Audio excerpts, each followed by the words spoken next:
The stars looked the same as they always had, cold, distant, and uncaring.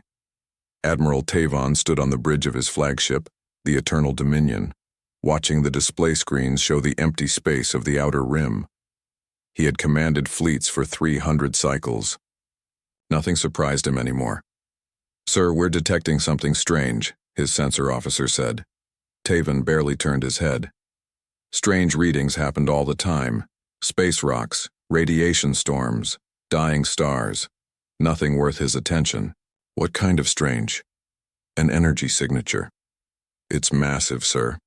Bigger than anything I've seen." Now Tavon looked. The display showed a spike of energy that made no sense. It appeared for a moment, then vanished, then appeared again, somewhere else. "Check the sensors, they must be broken." The officer worked quickly, running diagnostics. "No, sir, everything is working fine. The signature is real." Tavon frowned.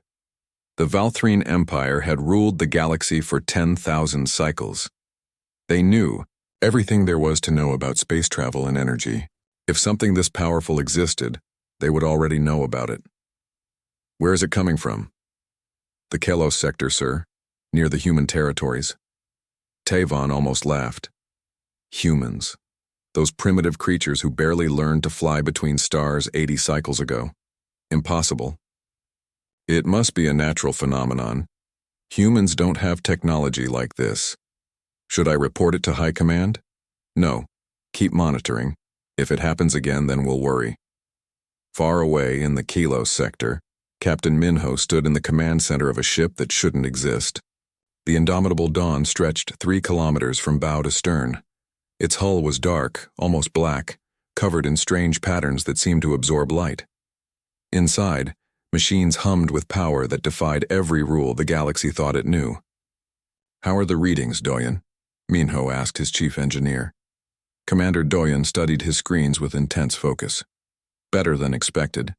The reactor is stable at 95%. We're producing more energy than our entire home fleet combined." Minho nodded slowly. He still couldn't believe this ship was real. 30 years ago, Earth scientists started working on theories that everyone else in the galaxy said were impossible. Theories about bending space in new ways, about extracting power from dimensions that supposedly didn't exist. The Galactic Council laughed at human science. They said humans were too young, too stupid to understand real physics. But humans had one advantage. They were desperate. When you're the weakest species in a galaxy full of empires, you either give up or try something crazy. Earth chose crazy. "Run the test sequence," Minho ordered. "Let's see what this ship can really do." Lieutenant Jisoo, the weapons officer, spoke up. "Sir, are you sure? If we fire up the main systems, everyone within 100 light-years will detect us." "That's the point, Lieutenant. Earth Command wants to know if this thing works. The only way to find out is to turn it on." Jisoo didn't argue. She knew Minho was right. She pressed the activation sequence. Deep in the ship's core, the reactor began to pulse with energy. It wasn't like normal ship reactors. It didn't burn fuel or split atoms. It reached into the fabric of space itself and pulled power from places that shouldn't be reachable. The ship began to glow. Not with light, but with something else. Something that made the stars around it seem to bend and twist. Energy poured out of the indomitable Dawn like a wave spreading across space. On the Eternal Dominion, alarm suddenly screamed to life. Tavon jumped from his chair. "What's happening?" "The signature, sir. It's back. It's enormous." The sensor officer's voice was shaking. "Energy readings are off the scale. It's like a star just turned on." Tavon stared at the display. The numbers made no sense. Whatever was out there was producing energy levels that matched their biggest dreadnoughts. No, more than that. It was producing energy that exceeded anything in the Empire's fleet. "Show me visual." The screen changed. At first, Tavon saw nothing. Then, slowly, a shape appeared. It was huge, dark, menacing, and it was moving. "What is that?" Tavon whispered. "Sir, our database says it's a human vessel." "Impossible. Humans don't build ships that size." I know, sir, but the identification signals match human patterns. It's definitely from Earth. Tavon felt something he hadn't felt in 200 cycles. Fear. Real fear. This couldn't be happening. Humans were nothing. They lived on one planet and a few small colonies. Their technology was primitive. Their ships were toys.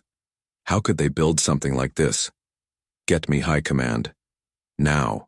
Back on Earth in the Ministry of Defense building, General Quan read the reports with satisfaction. The test was working perfectly. The indomitable Dawn was performing even better than the scientists predicted. Counselor Yuna entered his office without knocking. They've detected it, haven't they? Quan nodded. The Valthrine fleet is already panicking. Their admiral is requesting emergency communications with their government. This is going to change everything, Yuna said quietly. Once the Empire knows what we've built, they'll either want to destroy us or make deals with us. Let them try to destroy us, Quan replied. We have 3 more ships under construction. By this time next year, we'll have a fleet they can't ignore. Yuna sat down, looking tired. I've been in politics for 30 years. I've sat in the Galactic Council and watched the Empire treat us like children. They mocked our science, limited our territory, taxed our trade routes. Do you know what they called us? The amusing primitives. Not anymore, Quan said. No, Yuna agreed. Not anymore, but we need to be careful. The Empire won't accept this easily. They've ruled for 10,000 cycles. They think they're invincible.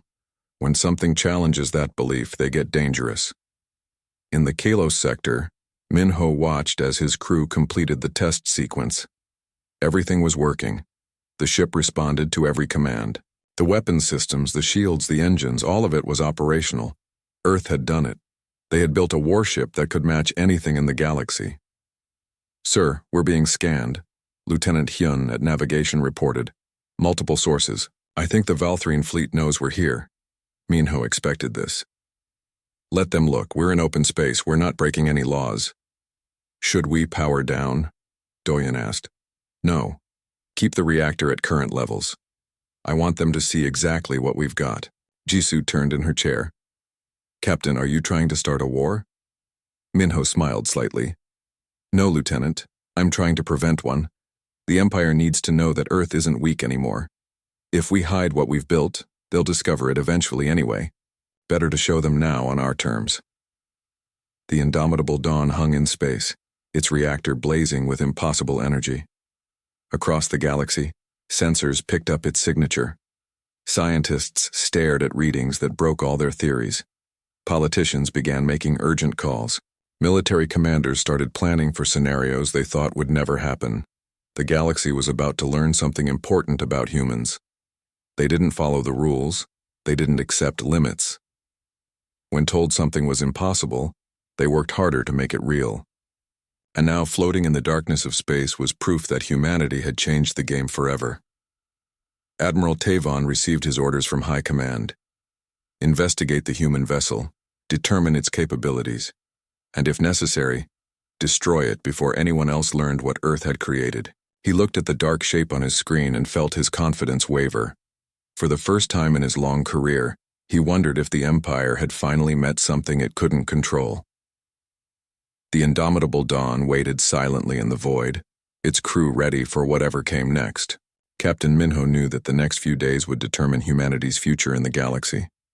Either the Empire would accept Earth as an equal, or there would be war. He hoped for peace, but the ship around him was built for war, and it was very, very good at what it did.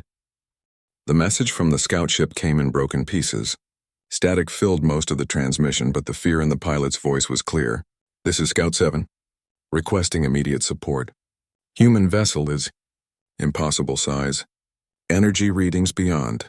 Losing power. Then nothing. Silence. High Inquisitor Raxus played the recording for the 5th time in his office on the Valthrine homeworld.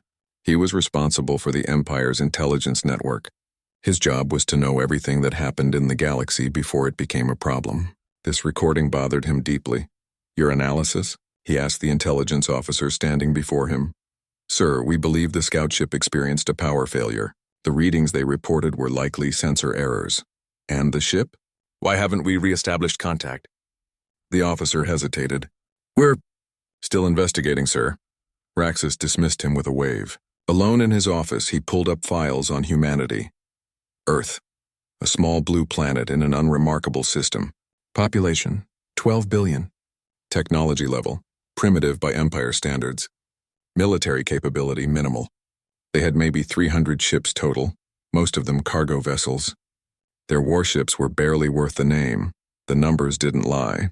Humans couldn't build anything that would threaten a Valthrine scout ship. It was impossible. But the recording didn't sound like someone experiencing sensor errors. It sounded like someone who saw something that terrified them. Raxus opened a secure channel to the Empire's Industrial Monitoring Division. I need complete reports on all human manufacturing activity for the past 50 cycles. The data came quickly. Human shipyards operated at expected levels. They built small vessels for trade and defense. Nothing unusual. No massive construction projects. No signs of advanced weapons development. Everything looked normal. So where did that ship come from?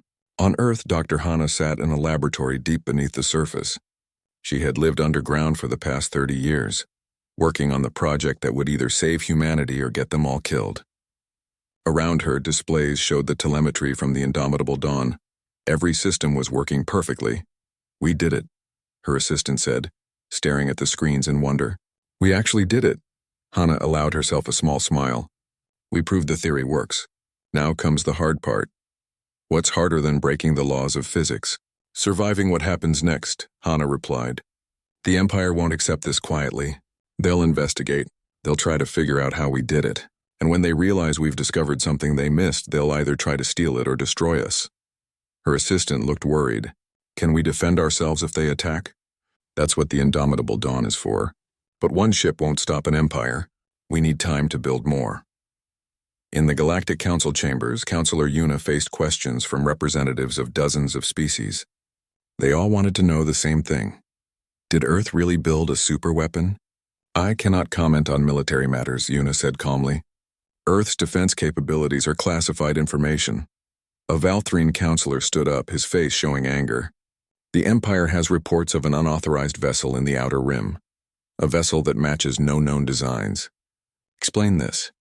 Earth operates many vessels throughout its territories, Yuna replied. All of them are authorized by our government.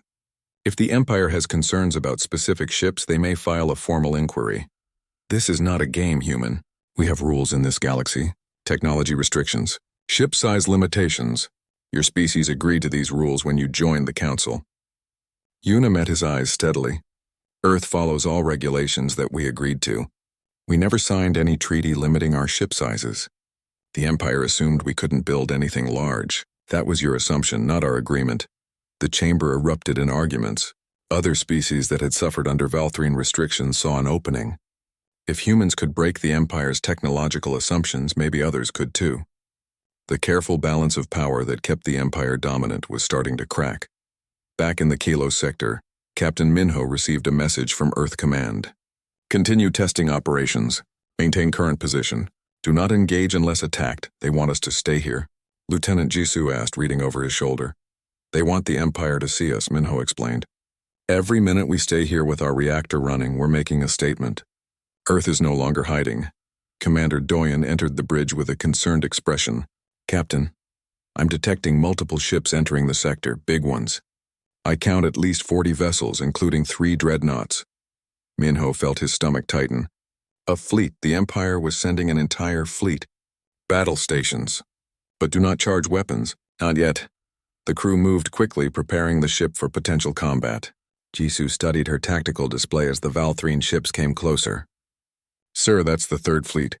One of the Empire's largest forces. They're not here to talk. Maybe, Minho said.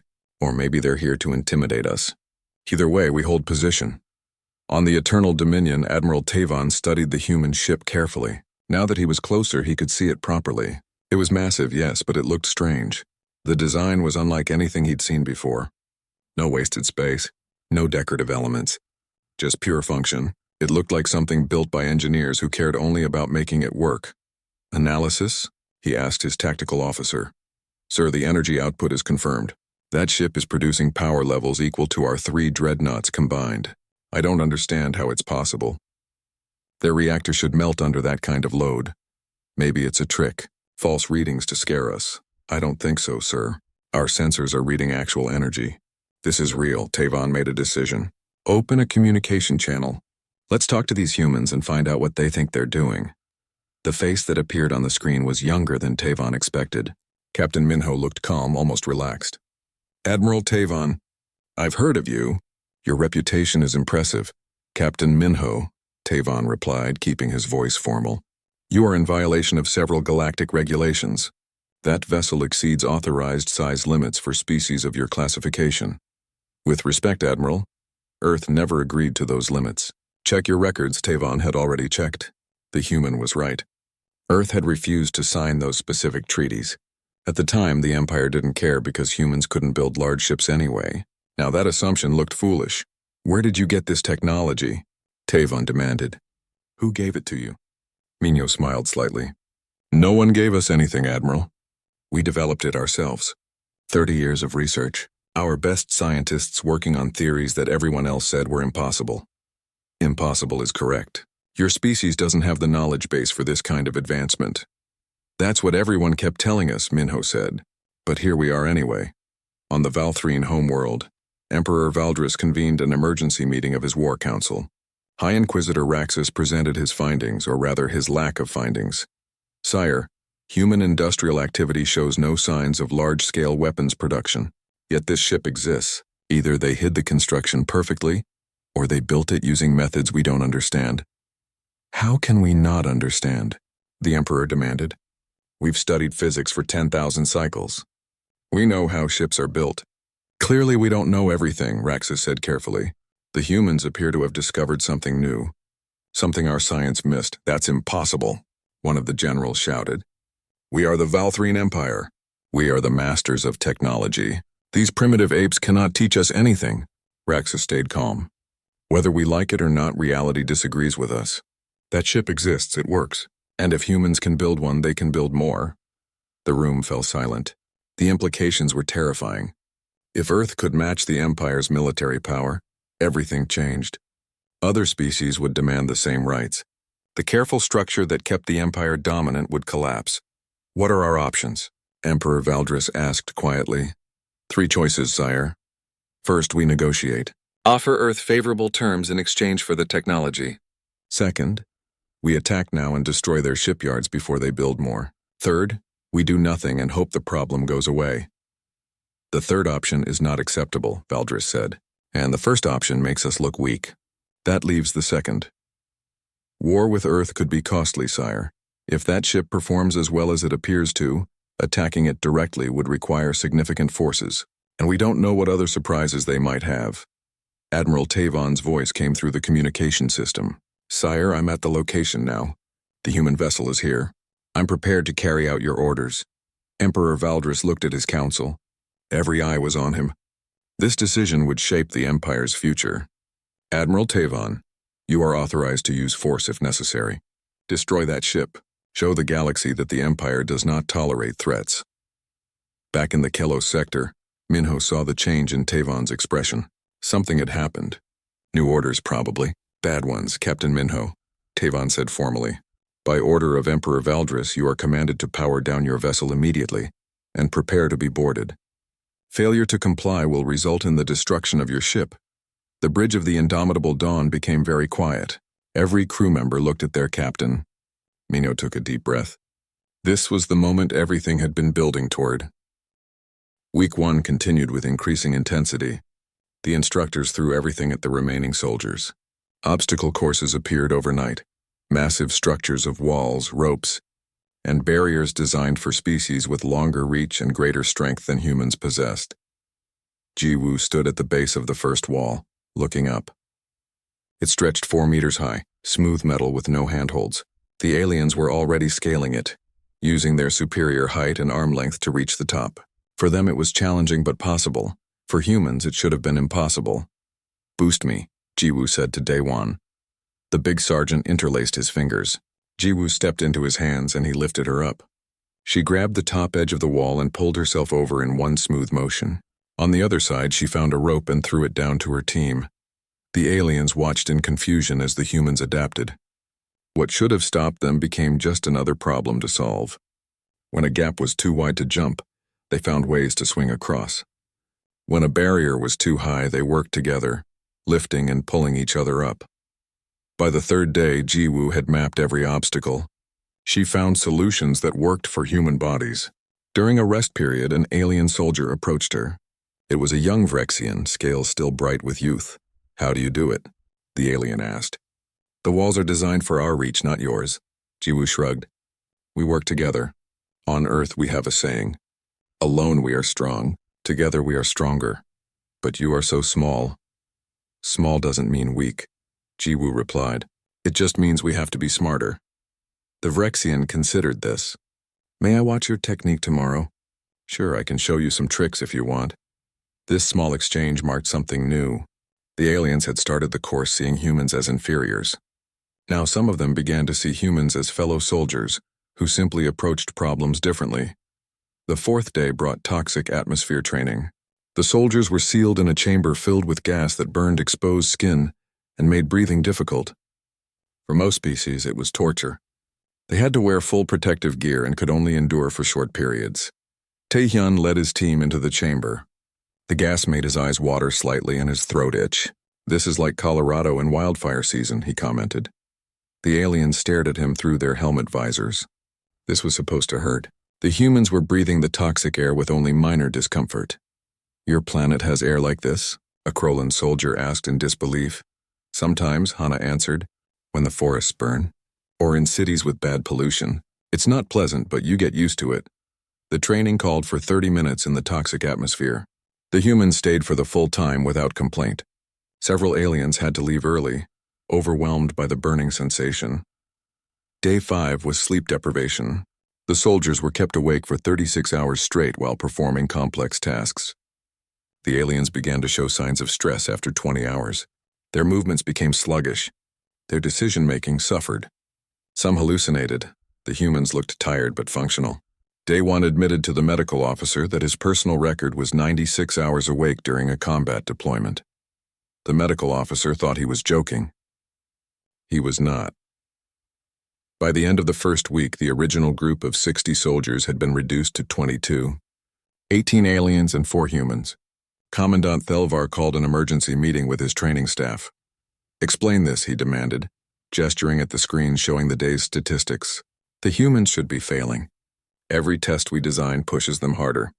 Every challenge should break them. Instead, they excel." "Sir," one instructor said hesitantly, "we have been reviewing data from Earth. Their planet is classified as a Class 7 death world." "I am aware," Thelvar said. "Sir, I do not think you understand what that means. Earth's atmosphere contains toxic levels of oxygen. Their gravity is high. Their climate swings wildly between extremes. They have predators that hunt them, diseases that kill them, natural disasters that destroy their cities, and yet they thrive." Another instructor pulled up images. "They climb mountains for recreation, sir. They run 100-kilometer races through deserts for fun. They have children who swim in waters cold enough to cause hypothermia. Their elderly complete physical challenges that would hospitalize our young soldiers." Thelvar stared at the images. Humans running through mud and electric barriers. Humans swimming in frozen lakes. Humans carrying heavy weights up mountains. All smiling. "They think difficulty is entertainment," he said slowly. "Yes, sir. Pain and hardship are how they measure accomplishment. The harder something is, the prouder they are to complete it." Thelvar sat back in his chair. "We cannot break them with physical challenges. Their biology makes them too resilient. What about psychological pressure?" "We could try, sir. But their combat history shows extreme mental toughness. They have fought wars lasting years. Some of their soldiers spent months in prisoner camps and survived." "There must be something," Thelvar insisted. "Sir," the medical officer spoke up, "there is one thing. Our stress hormone analysis shows something unusual. When humans face difficulty, their bodies release chemicals that make them stronger and more focused. What should weaken them actually improves their performance. They are biologically rewarded for facing danger." The room fell silent. Every alien present understood the implication. Humans were not just tough. They were literally built to seek out challenges and overcome them. "Continue with the standard program," Thelvar ordered finally. but begin preparations for Trial Omega. Sir, one instructor protested, Trial Omega has never been used on living subjects. It is a theoretical maximum test. The pass rate is 0 by design. I am aware, Thelvar said coldly, but we need to find their limit. We need to know where humans break. Prepare the trial. Meanwhile, the humans had no idea they had become a problem that required solving. They continued through the week, treating each new challenge as just another interesting puzzle. On day 7, they faced a live fire exercise. Robots with weapons that fired training rounds tracked and shot at soldiers as they moved through a combat zone. The rounds hurt but did not cause permanent damage. The goal was to reach the other side while avoiding getting hit. Most aliens approached cautiously, using cover and moving slowly. They treated the robots as real threats. The humans treated it like a game. Hana scouted the robot positions and called them out. Taehyun coordinated movement. Jiwoo found blind spots in the robot coverage. Daewon provided covering fire with his own training weapon, keeping the robots busy while the others advanced. They reached the other side in half the expected time. They had been hit a few times, but they barely seemed to notice the impacts. An instructor approached Taehyun afterward. You were shot 6 times. Does it not hurt? It hurts, Taehyun admitted. But pain is just information. It tells me I got hit. It does not stop me from moving. Your people have an unusual relationship with pain. Taehyun smiled. Our people have an unusual relationship with everything. We are stubborn. When something hurts, we do it again just to prove we can. That evening, the team sat together in their common area. They were tired but satisfied. The week had been hard, but they had expected hard. I wonder what next week brings, Hana said, rubbing her shoulder where a training round had struck. More of the same, probably, Jiwoo replied. They keep waiting for us to quit, but we are not going to. Did you see how that one instructor looked at us today?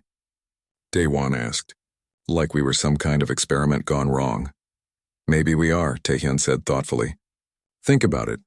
These aliens evolved on easier worlds, less gravity, calmer weather, fewer threats. They are strong, but they have never needed endurance. They have never needed to push through pain. And we have, Jiwoo finished, exactly. Earth made us tough. It had to. The weak died. The ones who gave up died. Only the stubborn ones survived long enough to have children. We are the descendants of millions of years of humans who refused to quit. Hana laughed. So we are just genetically too stupid to know when we are beaten. Maybe, Taehyun agreed. But that stupidity got us to the stars. It got us here. And it is going to get us through whatever they throw at us next. Outside their quarters, monitoring equipment recorded everything. The conversation was translated and sent to Commandant Thelvar. He listened to the humans laugh about their own stubbornness. He had sent thousands of soldiers through this course over his career. He had seen strong soldiers break. He had seen brilliant soldiers quit. He had seen the absolute best fail when pushed to their limits. But these humans talked about limits like they were just suggestions. They spoke about pain like it was a minor inconvenience. They treated the course designed to break the finest soldiers in the galaxy as if it were just a warm-up. Thelvar made his decision. Trial Omega would begin at the end of week 2. The humans needed to understand that there were some things even they could not do. He did not yet realize that understanding humans and controlling them were 2 very different things. In the darkness, Taehyun lay awake again, thinking. He knew the aliens were testing them. He knew they were being pushed harder than the other soldiers. He did not mind. Every test passed was another message sent. Earth was not weak. Humans were not soft. They were different, yes, but difference did not mean inferior. Week 2 began with an announcement that changed everything. Commandant Thelvar stood before the remaining soldiers, his expression grave. Behind him, a massive display showed a complex military facility rendered in harsh detail. You have all performed adequately in the standard trials, he said, his yellow eyes fixed on the humans for a moment longer than necessary. You will now face Trial Omega. This is the final test designed to push you beyond all previous limits. It simulates a worst-case combat scenario. Most soldiers do not complete Trial Omega. Many do not survive it, even in simulation. A Vrexian soldier raised a clawed hand. Sir, Trial Omega is theoretical. It has never been used in actual training. Until now, Thelvar replied coldly. The scenario is as follows. You will enter a collapsing military facility. Your mission is to extract a high-value asset while the structure fails around you. You will face enemy combatants, environmental hazards, equipment malfunctions, and casualties. The simulation is designed to be impossible to complete perfectly. The question is not whether you will succeed. The question is how you respond to absolute failure. He paused, letting his words sink in. You have 1 hour to prepare. Dismissed. The soldiers dispersed quietly. The aliens looked shaken. They whispered nervously to each other. The humans walked calmly back to their staging area. Thoughts? Taehyun asked his team once they were alone. It is a test, Jiwoo said. They want to see us break. Everything they have thrown at us has failed, so now they bring out something that is designed to be unbeatable. They are watching for our reaction, Hana added. How we handle stress when winning is not possible. Daewon checked his training weapon carefully. Then we show them. We do not quit. Simple as that, Taehyun nodded. Exactly. We go in, we do our best, and we do not stop until they pull us out or we complete the mission. No matter what happens, in what time do we start? Jiwoo asked with a slight smile. 1 hour, Taehyun replied. Let us get ready. They geared up in silence. Each of them had been in real combat before. They knew the difference between training and actual danger, but they also knew how to stay calm under pressure. How to think clearly when everything was chaos. The hour passed quickly. The soldiers assembled at the entrance to a massive simulation chamber. The facility inside was enormous, built to feel completely real. Smoke already poured from damaged sections. Warning lights flashed. The sound of distant explosions echoed through the corridors. Begin, Delvar commanded. The soldiers moved in. Immediately, things started going wrong. The floor shook violently. A ceiling panel crashed down, nearly hitting a Krolan soldier. Emergency lights flickered and died, plunging sections into darkness. The mission briefing appeared on their helmet displays. Extract a VIP from the command center 3 levels down. Enemy forces in the area. Structural integrity at 40% and falling. They had 6 hours before total collapse. Taehyun took charge immediately. Standard formation. Jiwoo on point, Hana on scout, Daewon covers rear. Watch for hostiles and hazards. Move. They descended into the facility. The aliens moved nervously, jumping at every sound. The humans stayed focused. They had trained for this. They knew how to work together in chaos. On the first level, they encountered enemy robots. The simulation was incredibly realistic. The robots fired live training rounds that hurt on impact. 2 alien soldiers went down immediately, tagged as casualties. Daewon returned fire, buying time for Jiwoo to find cover and flank the robots. She moved low and fast, using the smoke and debris for concealment. Within seconds, she had disabled 3 robots from the side. The rest fell back. Casualties, Taehyun called. Daewon, Hana, secure them. Jiwoo, with me. We need to keep moving. Sir, a Vrexian soldier protested. The mission is the VIP. We should leave the wounded. We do not leave people behind, Taehyun said firmly. Ever. They rigged makeshift stretchers and continued. It cost them time and energy, but the humans refused to abandon casualties, even simulated ones. The aliens watched in confusion. This was supposed to be a test of hard choices. The humans simply refused to make that choice. Level 2 was worse. The structural damage was severe. Holes in the floor opened to darkness below. Pipes burst, spraying scalding steam. The heat was intense. Visibility dropped to almost nothing. Heat signatures ahead, Hana reported.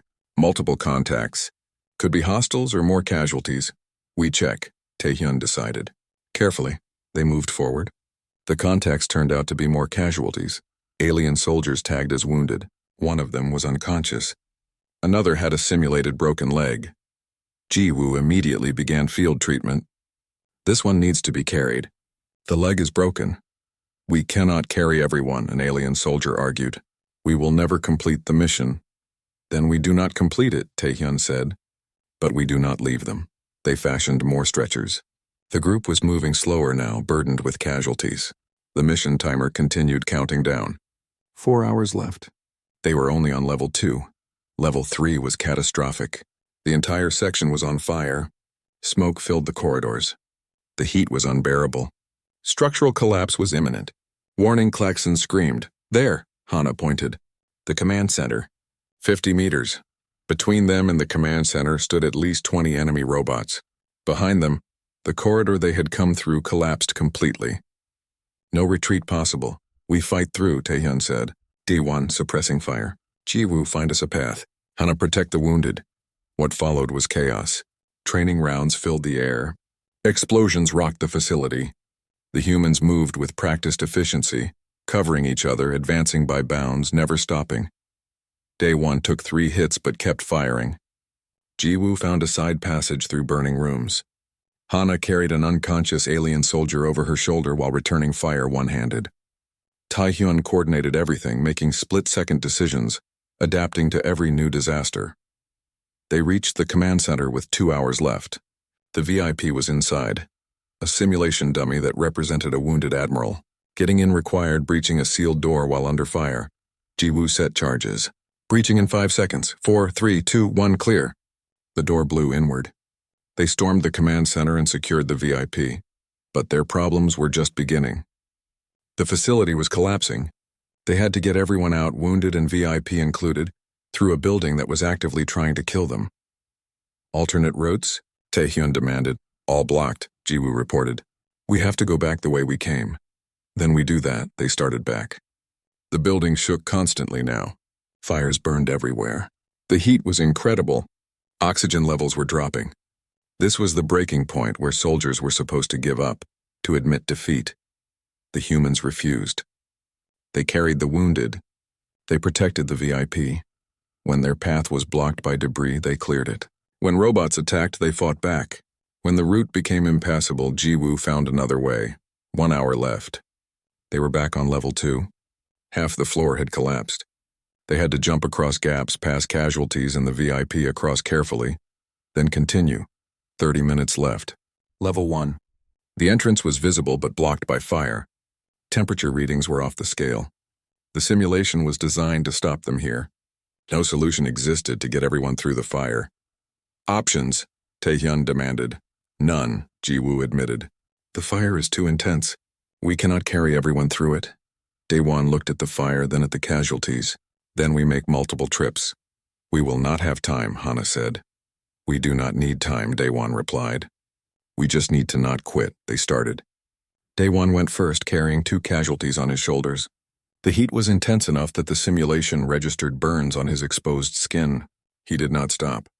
He reached the other side, dropped off the casualties, and came back. The other humans followed his example. Back and forth through fire, taking damage, accumulating injuries, but never stopping. The aliens, still capable of movement, watched in awe. This was not possible. This was not in the parameters. The humans were supposed to fail here, to admit the mission could not be completed. Instead, they completed it anyway. With 5 minutes left on the clock, Taehyun carried the VIP through the fire. His team was waiting on the other side. They were burned, bruised, exhausted. Every single one of them was tagged with multiple injuries by the simulation. But they were standing. They had completed Trial Omega. In the observation room, silence reigned. Commandant Thelvar stared at the monitors. His training staff stood frozen, unable to process what they had witnessed. That is impossible, one instructor whispered. Play it back, Thelvar ordered. They watched again, the humans making impossible choices, carrying casualties that should have been abandoned, fighting through scenarios designed to break spirits, never giving up, never even considering giving up. Sir, the medical officer said quietly, their stress hormones spiked as expected. But look at this, he pointed to a graph. As the situation got worse, their performance improved. They literally got better under pressure. What are we dealing with? Thelvar asked nobody in particular. One of the instructors found his voice. Permission to speak freely, sir? Granted. We are dealing with a species that evolved by being too stubborn to die. They are not stronger than us. They are not smarter than us. But they refuse to accept failure in a way we cannot match. The news spread through the Galactic Concordat like wildfire. Humans had passed Trial Omega. The test that was designed to be impossible had been completed. Military analysts across dozens of worlds tried to make sense of the data. How had such small, seemingly fragile creatures accomplished what no one else could? 3 days after Trial Omega, Commandant Thelvar received orders to appear before the Concordat High Command via secure channel. He stood in his office, surrounded by holographic projections of military leaders from across the galaxy. Commandant, spoke the Supreme Marshal, a being of pure energy contained in a crystalline form. Explain what happened. Thelvar had prepared his report carefully. The humans completed every phase of the Crucible, including Trial Omega. They sustained casualties but refused to abandon them. They faced impossible odds and treated them as merely difficult. They never quit. We have reviewed the footage, another voice said. Your assessment? Sir, I believe we have fundamentally misunderstood what humans are capable of. They do not possess superior strength or advanced technology. What they possess is something else. Persistence, stubbornness, an inability to accept failure. You make them sound like a threat. Thelvar paused. No, sir. Not a threat, an asset. Potentially the greatest asset the Concordat has ever recruited. The Supreme Marshal flickered. Explain. Humans are what happen when a species evolves on a hostile world and refuses to leave.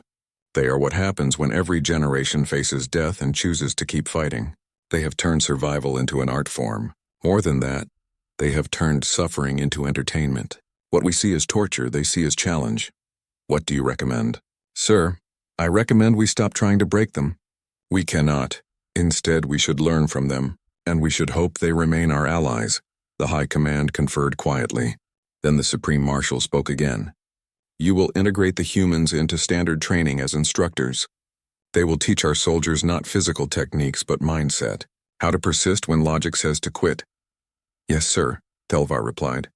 The channel closed. Thelvar sat heavily in his chair. In 1 month, 4 humans had changed everything he thought he knew about military training. The next day, Thelvar summoned the humans to his office. They arrived looking curious but cautious. They still did not fully understand what they had accomplished.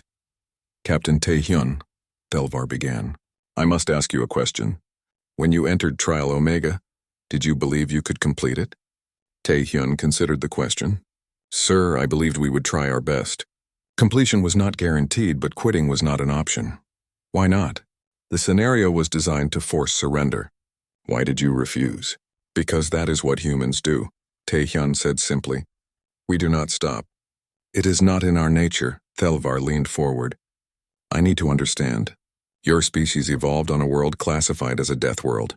Harsh gravity, violent weather, dangerous predators. Why did you not leave? Why did you not find an easier planet? Jiwoo spoke up. Sir, with respect, where would we go? Every planet has challenges. Running away just means facing different problems. We learned long ago that it is easier to adapt than to flee. And the pain? Thelvar asked. You were injured repeatedly during Trial Omega. You kept moving. How? Daewon shrugged. Pain is just information, sir. It tells you something is wrong. But it does not stop you unless you let it. We are taught from childhood that pain is temporary. Quitting is permanent.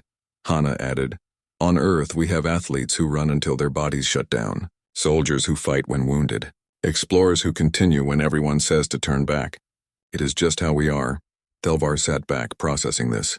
The Concordat has made a decision. You will remain on Station Apex, but not as students. You will serve as instructors. You will teach our soldiers how to think like humans. The 4 humans exchanged glances. Sir, Tae-hyun said carefully, we can teach tactics and techniques. But thinking like a human requires being human. That comes from millions of years of evolution. Then teach what you can, Thelvar replied. Teach them to see obstacles as opportunities. Teach them that difficulty is not a reason to stop. Teach them whatever made you refuse to quit when every logical being would have surrendered. We can try. Sir, Tae-hyun agreed. Over the following months, the humans became a permanent part of Station Apex. They did not teach physical training. The aliens could not match human endurance, and trying would only injure them. Instead, they taught something more valuable. They taught perspective. Hana led a class on problem solving. She showed alien soldiers how to look at a situation from multiple angles, how to find solutions that were not obvious, how to turn weaknesses into strengths. This wall is too high, a young Chitauri soldier complained during an obstacle course. Only if you think height is the only factor, Hana replied. What else can you use? The environment, your teammates, your tools.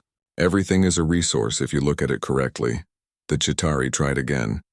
This time it used its mandibles to grip small imperfections in the wall. It wedged its limbs into corners. It climbed slowly but successfully. I did it, the soldier said in amazement.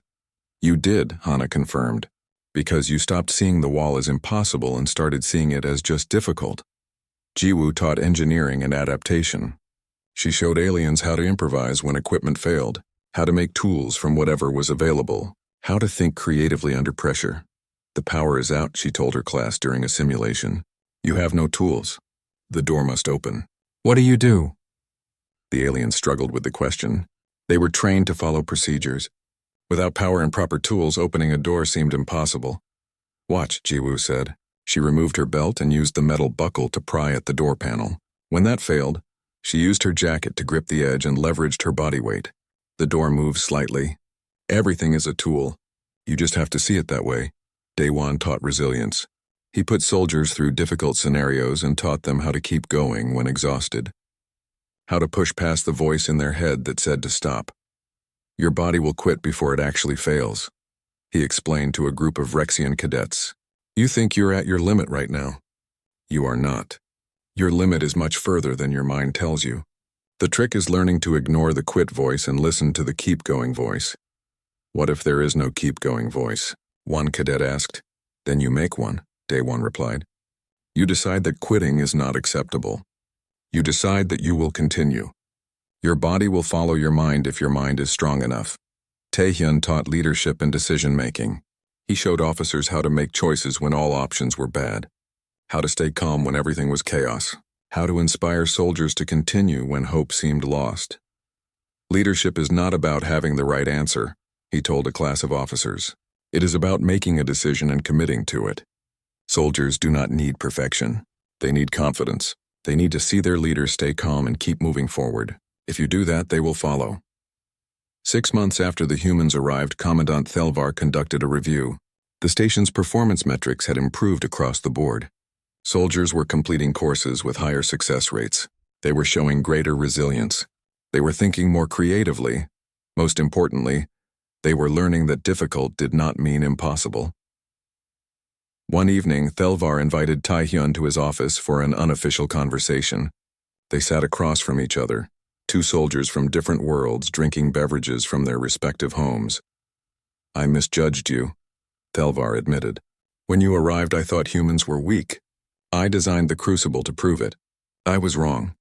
You were not wrong about our size or strength, Taehyun replied. We are smaller and weaker than most species here. But you are not weaker where it matters, Thelvar said. In here, he tapped his chest. Humans have something we lack. A refusal to accept limits, an ability to suffer and smile about it. I have trained soldiers for 30 years and I have never seen anything like it. Taehyun smiled. We had good teachers. Earth taught us everything we needed to know. It tried to kill us with heat, cold, storms, predators, disease. It threw everything at us, and we just kept getting back up. Why? Thelvar asked. That is what I still do not understand. Why not give up? Why not accept defeat? Because defeat is boring, Taehyun said simply. Giving up means the end of the story. Humans like our stories to continue. Every problem is just another chapter. Every challenge is just another page. We keep going because we want to see how it ends. Thelvar thought about this. That is a very human way of seeing things. It is the only way we know, Taehyun replied. Years later, a statue was erected outside Station Apex. It showed 4 human figures in combat gear standing together. The plaque beneath read simply, They taught us that impossible is just difficult we have not tried yet. The humans had not changed the galaxy through superior technology or overwhelming force. They had changed it by showing other species a different way to think, a way that saw obstacles as invitations, a way that treated difficulty as just another morning's work. On Earth, when news of the statue reached home, people smiled and nodded. Of course the humans had done well. Of course they had passed tests designed to break them. Of course they had turned what should have crushed.